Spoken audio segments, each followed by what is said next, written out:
وہ تھا اس نے چاہا کہ میں پہچانا چاہوں تو اس نے سارے حسن کو سمیٹ کر ایک نور کو تخلیق کیا، اسے اپنا محبوب بنا دیا، اور اس نور مقدس کو زمانہ محمد کے نام سے جانتا ہے۔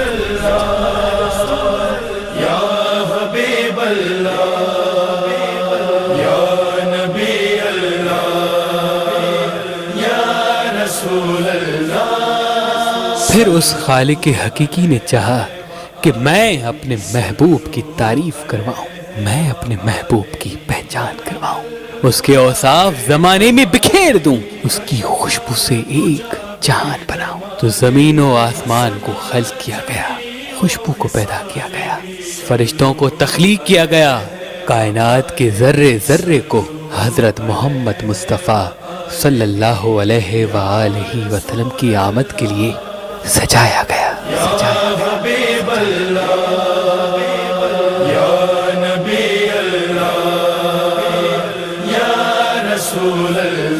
اور پھر جو زمین اللہ کی بہترین زمینوں میں سے تھی، اس زمین کو چنا گیا، اور اس زمین سے مٹی کو اٹھایا گیا، اس سے ایک مخلوق کو پیدا کیا گیا، اور اس کے صلب میں اس نور مقدس کو پوشیدہ رکھا گیا، اور اس کی نسل کو رواں کیا گیا۔ تو بس یہ نور مقدس آدم سے شیس، شیس سے کنان، کنان سے ادریس، ادریس سے نوح، نوح سے ابراہیم تک پہنچا۔ تو اللہ نے کہا، اے ابراہیم، جس جگہ سے میں نے آدم کی مٹی کو زمین سے اٹھایا تھا، اس جگہ میرا گھر بنا، تاکہ اس شہر سے میں اپنے محبوب کے نور کو ظاہر کروں۔ تو بس اللہ کے پیارے نبی ابراہیم نے اللہ کا گھر بنانا شروع کر دیا۔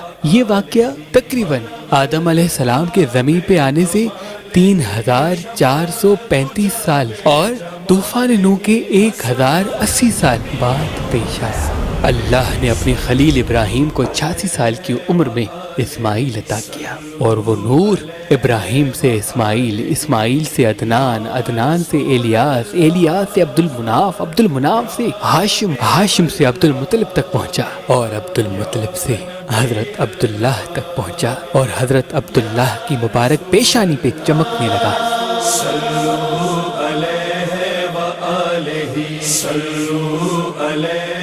حضرت عبداللہ عرب میں جہاں جہاں اپنے مبارک قدم لے کے چلتے تھے تو لوگ حضرت عبداللہ کے مبارک چہرے کی بار بار زیارت کرتے تھے۔ اس وقت کے باعلم اشخاص حضرت عبد المطلب سے کہتے تھے، اس کی پیشانی کا نور یہ واضح کرتا ہے کہ یہ کوئی عام انسان نہیں۔ بس حضرت عبد المطلب نے اس وقت شریف سے شریف عورت کا انتخاب کرنا شروع کر دیا، اور بی بی آمنہ سلام اللہ علیہا کو حضرت عبداللہ کے لیے چن لیا۔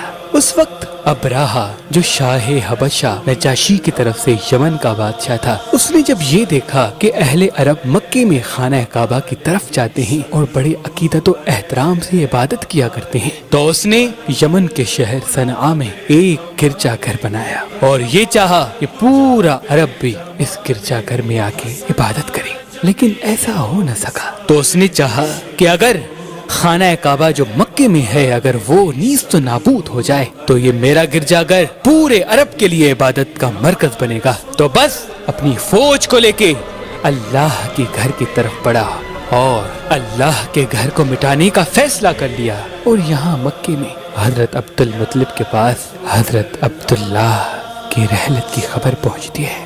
حضرت عبد المطلب زار و قطار اپنی بیٹی کے غم میں رو رہے ہیں کہ اتنے میں کوئی آ کے کہتا ہے، یا سید مکہ، غضب ہو گیا، یمن کا بادشاہ ہزاروں لاکھوں کا لشکر لے کے اللہ کے گھر کو مٹانے کے لیے آ رہا ہے۔ بس مکے میں کوہرام برپا ہو گیا۔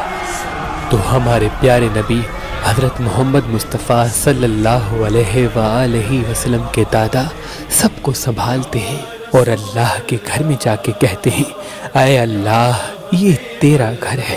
وہ ظالم بادشاہ جس نے اچانک سے مکے پہ حملے کرنے کا فیصلہ کر دیا، تیرے گھر کو تباہ کرنا چاہتا ہے۔ اے اللہ، تو اپنے گھر کی حفاظت فرما۔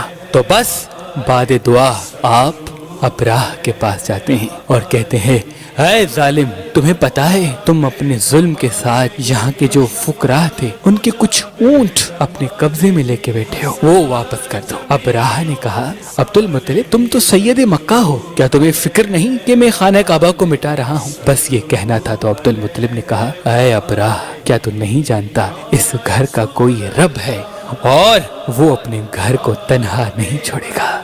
یہ حوصلہ اور ایمان دیکھ کے ابراہ گھبرانے لگا۔ لوگوں نے کہا ابراہ چھوڑو اسے، جو مقصد لے کے تم آئے ہو اسے پورا کرو۔ بس اپنی فوج کو حکم دیتا ہے کہ جاؤ اور اللہ کے گھر کو مٹا دو۔ سینکڑوں ہاتھی فوج اللہ کے گھر کی طرف جیسے ہی بڑھتے ہیں تو اللہ بارے کلزوم کی طرف سے ابابیل کو کہتا ہے کہ اپنی چونچ اور پنجوں میں کنکریاں لے کے اس لشکر کو فرا کر دو۔ تو بس لاکھوں کی تعداد میں پرندے اڑتے ہوئے آتے ہیں اور تمام کے تمام ہاتھی اور لشکر کو نیست و نابود کر دیتے ہیں۔ پورا مکہ کعبے کا یہ معجزہ دیکھ کے کعبے کے آگے جھک جاتا ہے اور حضرت عبد المطلب اللہ کے لیے سجدہ شکر بجا لاتے ہیں۔ اس واقعے کو تاریخ نے واقعہ فیل کے نام سے تحریر کر دیا۔ بس پوری دنیا میں اللہ کے گھر کے معجزے کا تذکرہ چل ہی رہا تھا کہ اتنی دیر میں اللہ نے اپنے محبوب کو ظاہر کر دیا۔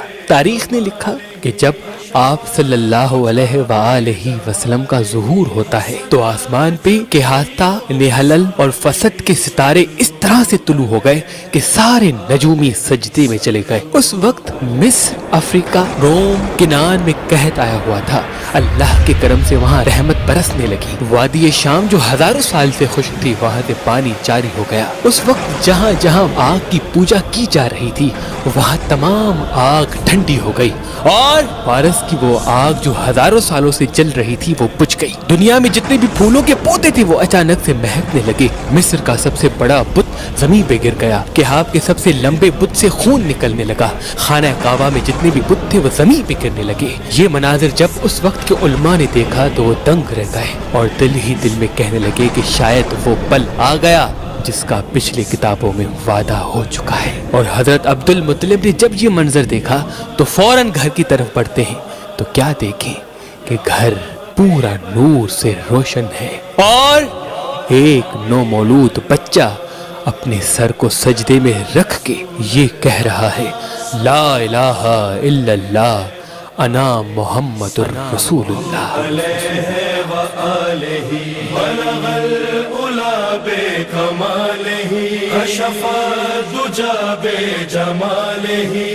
تمام اہل ایمان کو اللہ کے محبوب حضرت محمد مصطفیٰ صلی اللہ علیہ وآلہ وسلم کی آمد مبارک۔